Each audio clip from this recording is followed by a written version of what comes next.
Good evening, brothers and sisters. This is Dr. Weathers here, and today I want to talk about 5 keys to creating relationship respect. And this is written by Carlin McDonald, and she's the author of Every Woman's Guide to Equality. Okay. If there is one common theme in almost every female singer's repertoire, it is a ballad or anthem about being treated with respect. We are empowered by the music and the passion of the words. We are determined to be that woman who has equality at home. But do we actively seek and expect equality in our relationships as much as we expect it in our workplace and in politics?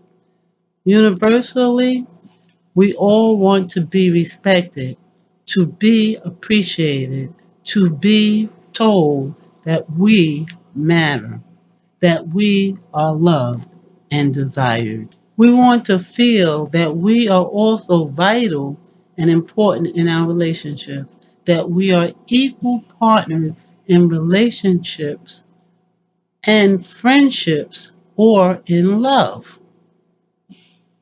These are all important wants. These wants have the ability to make us feel magical or unimportant. And as easy as it is to say, you must love yourself before you can love someone else, or you need to be your own best friend. It is a lot harder to put into practice. We have developed the need to be validated by others. Sometimes our needs and our wants cause us to set aside our desires to be equal participants in our relationship. Sometimes that need for validation allows us to accept behaviors or people that we know are not healthy for us. Oh God, help us. Maybe we are afraid of being alone. Maybe our social environment revolves around couples. Maybe we have not created a life for ourselves that is immune to outside pressure. There are many possible variables, but the one variable that cannot be negotiated is to be treated with respect as a partner, as an equal participant in any relationship. And this is what hurts women, causes them to be depressed, even when they decide to stay in a relationship. It can kill a woman's spirit. I have watched so many relationships where power is in one person's hands, where control over the relationship and the other person is more important than any other emotion. The concept of love and respect, courtesy and consideration are nowhere to be found. The concept of partnership, equality was nowhere to be found. Oh God. Equality and respect. Equality and respect in our relationship is an absolute must. We need to create the conditions for that to happen. We need to come to the relationship ready to be a partner. And how can you do this? First, know yourself. Know what traits matter to you in another person. Traits like loyalty, respect, trust, honesty, intelligence, humor, curiosity. Know, know what your deal breakers are. Relationships require care and attention. It is best to start with someone who is or has traits that matter. Number two, don't settle. If you get the sense or know that the relationship is not working, don't convince yourself it is. Compatibility is very important to relationship longevity. As hard as it may seem, being alone is always better than being disrespected.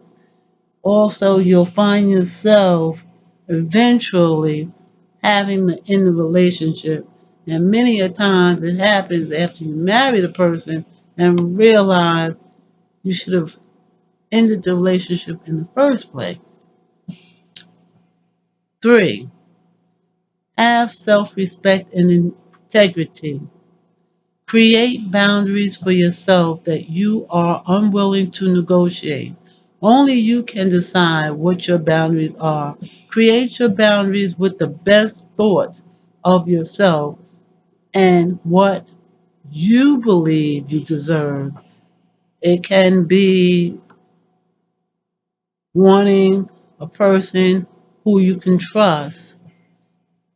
Does that mean if you find out that they've lied to you one time, that's a deal breaker?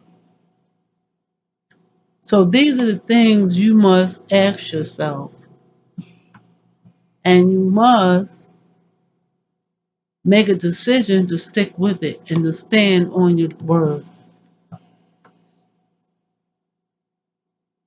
A lot of times we don't stand on our word, and that's what ends up getting us in the end.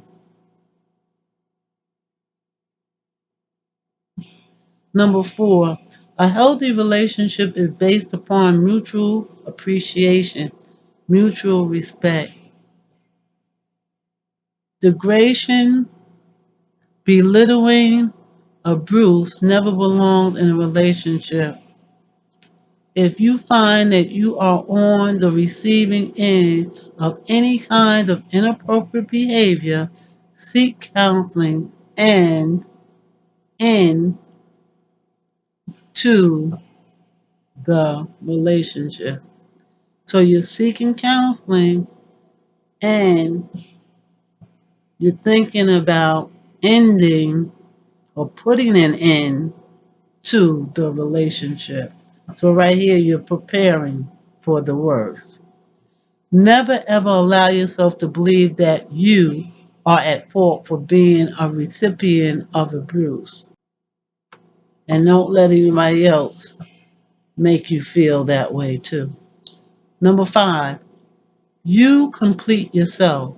You want someone who is your partner, your equal, and who adds to your healthy sense of who you are. If you are looking for some emotional need to be met by another person, you set yourself up for disappointment and an imbalance of power. Never respect someone who is complete or who you feel will complete you. Relationships are hard work, but being treated as a vital participant is worth it. We all deserve healthy love and uplifting and joyful experiences. We should experience and expect to be an equal partner, deserving of respect.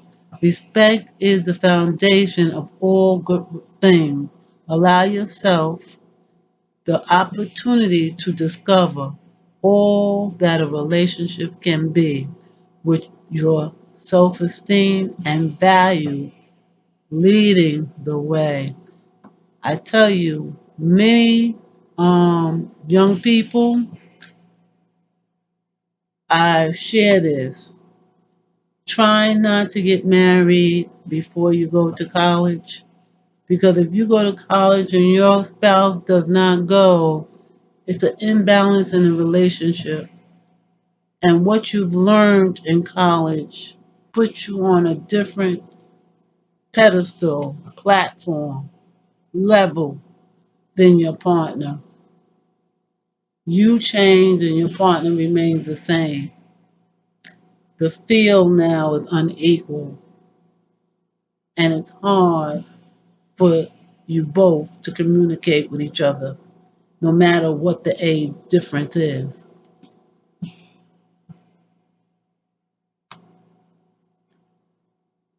Amen. I want to thank Colleen McDonald for this article. She has a master's in public policy and has been working in the corporate, education, and nonprofit world for over 30 years.